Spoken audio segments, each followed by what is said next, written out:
नमस्कार, मेरा नाम ज्ञानेश्वर है और आप देख रहे हैं लाइव सिटीज। मेरे साथ आज न्यूज रूम में हैं डॉक्टर रामजतन सिन्हा। आपका बहुत बहुत स्वागत है। Thank you.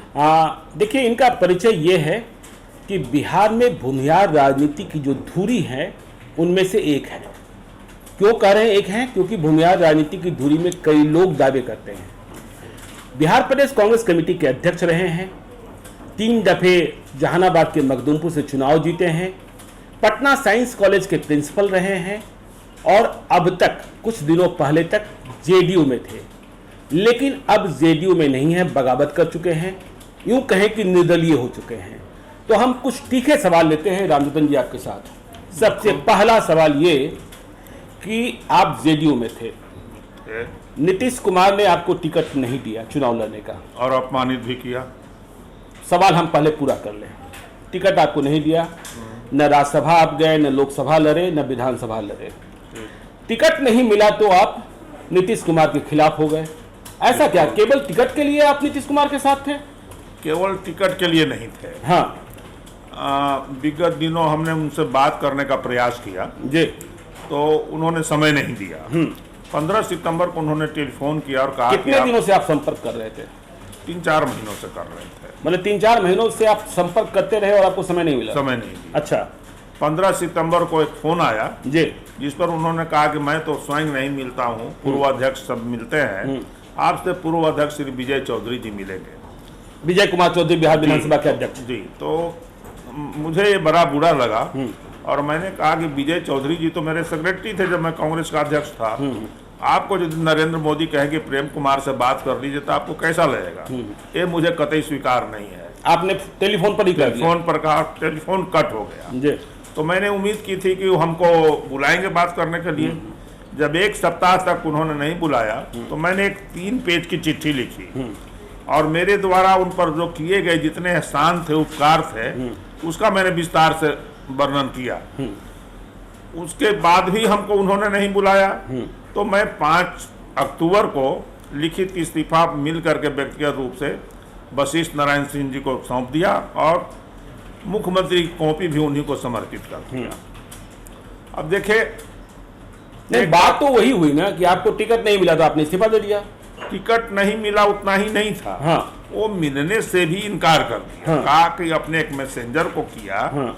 तो आप समझे, जीवन में इंसान सब कुछ सह सकता है। हाँ। लेकिन स्वाभिमान पर चोट और अपमान शायद ही सहे।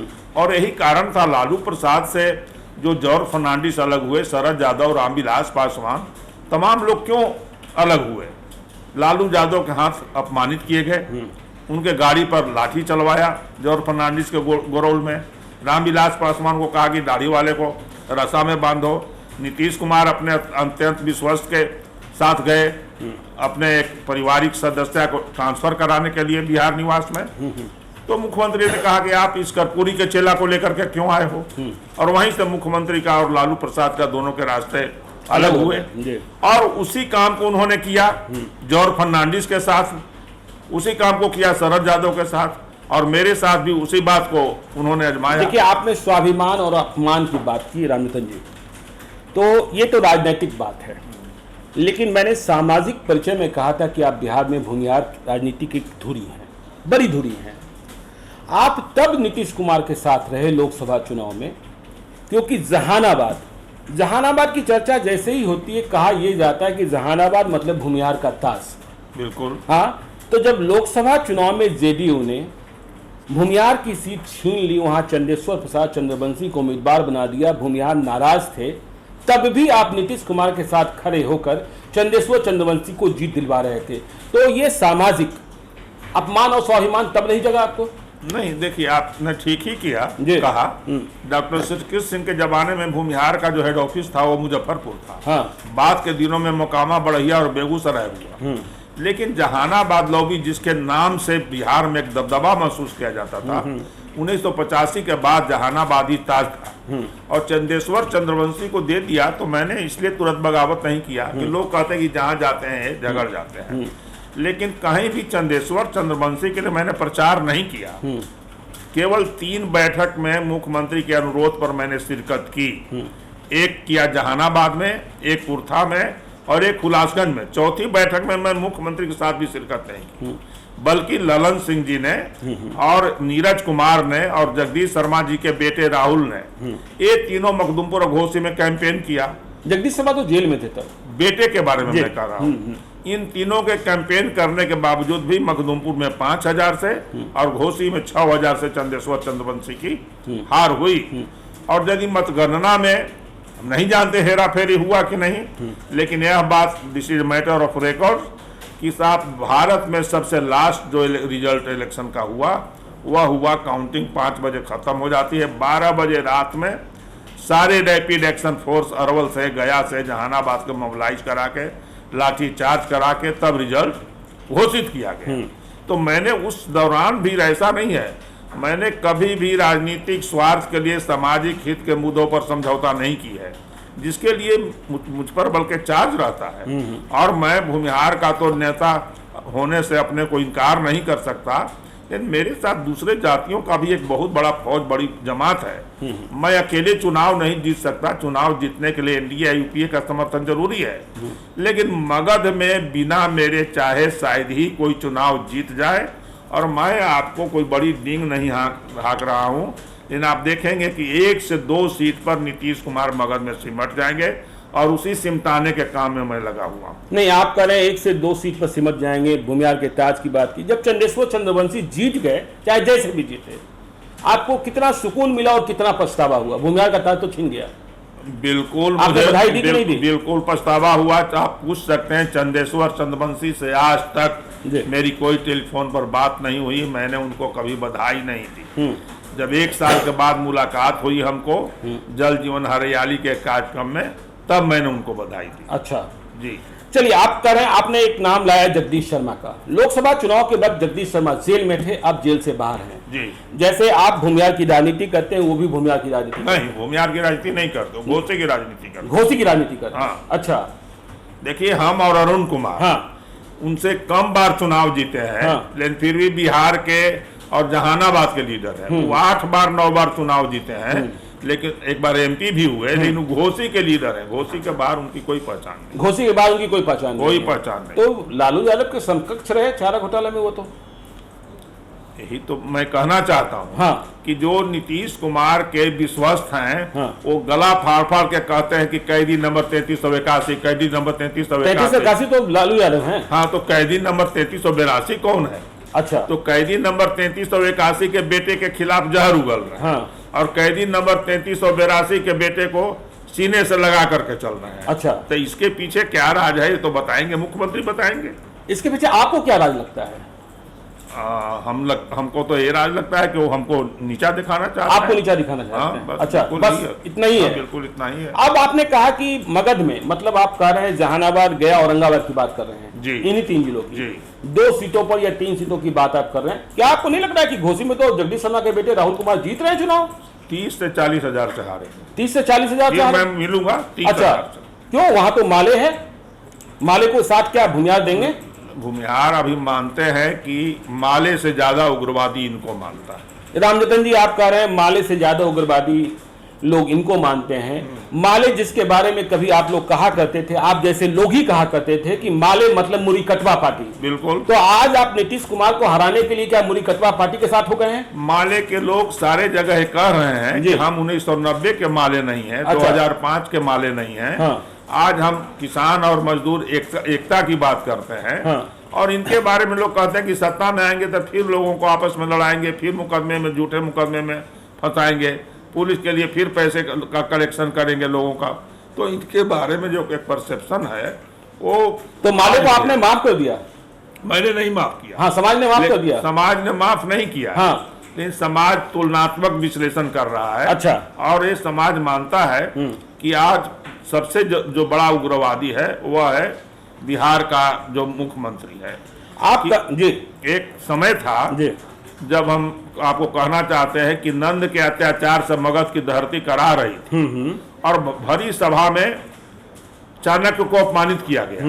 चाणक्य ने अपना शिखा खोला और कहा कि तब तक शिखा नहीं बांधेंगे जब तक इसको गद्दी से उतारेंगे नहीं। आज उसी जगह का नंद बिहार के तख्त पर बैठा है और वो पूरे मगध में कोहराम मचा रखा है तो आज सबसे जरूरी है उसको, उस शख्स को सत्ता से हटाना। और हमारा एक ही रिजोल्व है, नीतीश कुमार को 20 से 25 सीट पर बिहार में सिमटाना, और विशेषकर मगध में जिस इलाके से हम आते हैं, मेरा प्रयास होगा कि उनको एक भी सीट नहीं मिले। अच्छा। और ज्यादा से ज्यादा एक सीट उनको मिल जा सकता है जहां अपोजिशन ने कोई सशक्त उम्मीदवार नहीं दिया है। लेकिन बाकी कहीं जगह पर आप कॉन्फिडेंस के साथ नहीं कह सकते कि नीतीश कुमार जीत रहे हैं। आप देखते हैं वो हेलीकॉप्टर में कहीं उनकी बैठकों में 1000 लोग नहीं आ रहे हैं। चलिए, आपने माले को माफ कर दिया या कहें कि माले बदल गया है? मैंने नहीं माफ किया। अच्छा, मैंने नीतीश को नहीं माफ। चलिए, आप नीतीश को नहीं माफ कर रहे हैं, तो मतलब नीतीश को हटाकर क्या आप तेजस्वी यादव को बिहार का मुख्यमंत्री बनाना चाहते हैं? हम किसी को नहीं बनाना चाहते हैं, हम नीतीश को मिटाना चाहते हैं। नहीं, आप नीतीश को मिटाना चाहते हैं, लेकिन बात यह कही जाती है आप भी उस दौर में रहे 1990 से 2005, जब कहा जाता था कि बिहार में जंगल राज है, और आप जैसे लोग ही कहते थे, हाईकोर्ट की टिप्पणी आती थी, लोग कहते थे शाम 6 बजे के बाद घर से निकलना मुश्किल होता था, गाड़ियों से लोग राइफल का नाल लेकर निकलते थे। तो क्या उसी दौर में आप बिहार को ले जाना चाहते हैं? नीतीश कुमार तो यही दिखा रहे हैं। ठीक है, वो 15 साल की बात जो कह रहे हैं उसको हम इनकार नहीं करते। हाँ। लेकिन आप देखेंगे पिछले 5 साल में कि कोई ऐसा दिन नहीं जब रोड रॉबरी नहीं हुआ हो, बैंक में डकैती नहीं हुई हो, लोगों की हत्या नहीं हुई हो। आए दिन नीतीश के राज में कोई हत्या और लूट की बात कम नहीं हुई है। नरसंहार तो नहीं हो रहा है ना? नरसंहार नहीं हो रहा है ना? नहीं हो रहा है। लोग गाड़ियों में राइफल निकाल कर नहीं चल रहे हैं ना?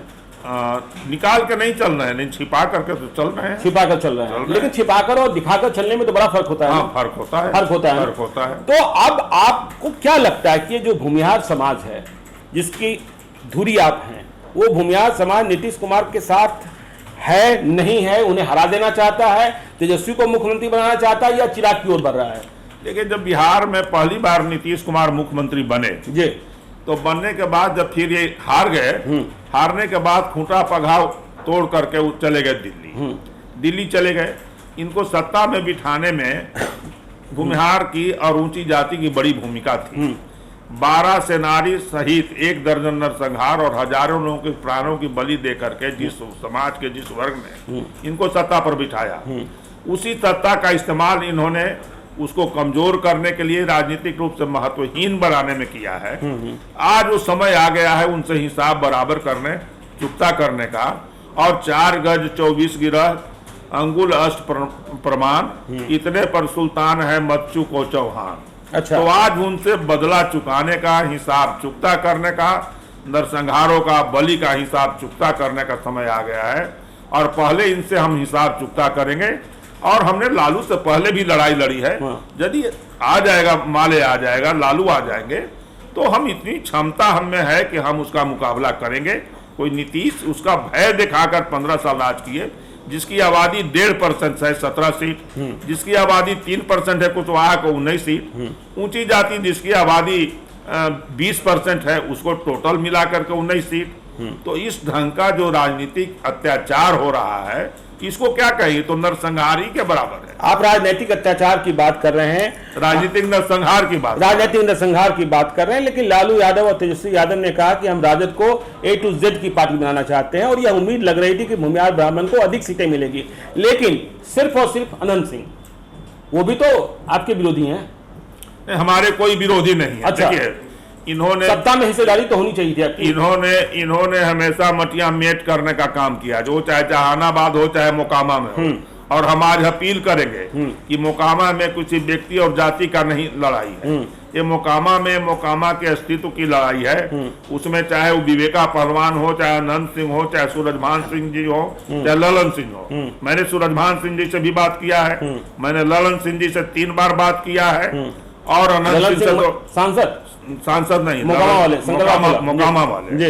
और इन लोगों को, अनंत सिंह से आज तक हमारी कभी बात नहीं हुई है, कभी हमने सामने से देखा भी नहीं कि साहब ये बारी बारी से करके सबको जो समाप्त करना चाहते हैं, एक एक करके, जैसे राजनीतिक रूप से पहले मुजफ्फरपुर को, फिर जहानाबाद को, मोतिहारी को, बेतिया को, अब मोकामा में एक एक व्यक्ति को जिसका अस्तित्व था, इसको समाप्त करना चाहते हैं। जिस परिवार ने इनकी राजनीतिक बुनियाद रखी, इनको बुनियाद को मजबूत करने का काम किया, वो जेल के सलाखों में डाल रहे हैं। और वह व्यक्ति जो चौक चौराहे पर घूम घूम कर कहा कि इनके अतरी में 24 दांत है और कहाँ कहाँ वो दांत है वो हम ही जानते हैं। आज क्या कारण है उस व्यक्ति को फिर सीने से लगाकर 16 MP का नेता बना दिया? आखिर मुख्यमंत्री इस बात को बताएं तो इसके पीछे क्या राज है? अच्छा, आनंद मोहन को उन्होंने जेल में डाला, स्टेशन से बुलवा करके कोतवाली में उल्टा टांग करके पिटवाया, इसके पीछे क्या राज है? अच्छा। सारी बातों को वो डिस्क्लोज करें। अच्छा। प्रभुनाथ सिंह को जेल में डाला, लालू यादव के खिलाफ उनका इस्तेमाल किया। आप देखेंगे कि दिग्विजय सिंह को, उनके पत्नी तक को उन्होंने स्वीकार नहीं किया। तो समाज के एक वर्ग को नहीं, शकुनी चौधरी जिसने समता पार्टी फॉर्मेशन में महत्वपूर्ण भूमिका अदा की, उसको दरकिनार किया। तो समाज के सभी वर्ग को जिसका थोड़ा भी अस्तित्व था, बेसिकली ये नकारात्मक सोच के व्यक्ति हैं, आत्महीनता से ग्रसित हैं और ऐसा व्यक्ति कभी विकास नहीं कर सकता। तो आप केवल जेडीयू के खिलाफ हैं कि बीजेपी के भी खिलाफ हैं? न बीजेपी के हम खिलाफ नहीं हैं, हम नीतीश कुमार के खिलाफ हैं। मतलब बीजेपी जीत जाए तो आपको कोई दिक्कत नहीं है? मुझे कोई दिक्कत नहीं। मतलब आप भी वही चिराग पासवान वाली बात कर रहे हैं? बिल्कुल बिल्कुल। आप चिराग पासवान के साथ हैं? न चिराग पासवान से तो हमारा देखा देखी भी नहीं है। मोदी से बैर नहीं, नीतीश तरीक खैर नहीं? बिल्कुल। आप रामचंद्र सिन्हा यही कह रहे हैं ना? हाँ, मोदी से हमारा कोई बैर नहीं, हमारा नीतीश कुमार से बैर है। नीतीश कुमार से बैर? हम नीतीश कुमार से बैर। तो आप हिसाब चुकता करेंगे? हिसाब चुकता करेंगे और फिर आप चाहते हैं कि नीतीश हटे, चाहे वो तेजस्वी बन जाए या कोई बन जाए, हाँ। इसकी चिंता नहीं है। और उनसे आप फरियाद भी लेंगे? हाँ, फरियाद लेंगे। मतलब समाज फरियाद लेगा? हाँ, फरियाद लेगा। यदि लालू पुराने दिन समाज में इतनी क्षमता है हाँ, कि वो अपनी रक्षा कर सकता है, चुनौतियों का मुकाबला कर सकता है। अच्छा, चलिए, तो ये मेरे साथ थे रामजोतन सिन्हा, जो कह रहे हैं कि डर तेजस्वी का नहीं है, डर 1990 से 2005 के दौर का नहीं है। यदि वो फिर से ऐसा करेंगे तो उनसे फरियाद लेंगे, लेकिन अभी फिलहाल मेरे चैलेंज में जो मेरे घेरे में है वो नीतीश कुमार हैं। अब ये कैसे हिसाब चुकता कर पाते हैं? मगध की धरती पर ये कह रहे हैं 2 से 3 सीटें आएंगी जेडीयू को, तो देखना है कि इनके दावे में कितना दम है। आप देखते रहिए लाइव सीरीज को। यदि अब तक आपने हमारे यूट्यूब चैनल को सब्सक्राइब नहीं किया है तो जरूर कर लीजिएगा, और यदि इस वीडियो को आप फेसबुक से माध्यम से देख रहे हैं तो पेज को लाइक कीजिएगा, ट्विटर पर भी हमें फॉलो कीजिए। धन्यवाद।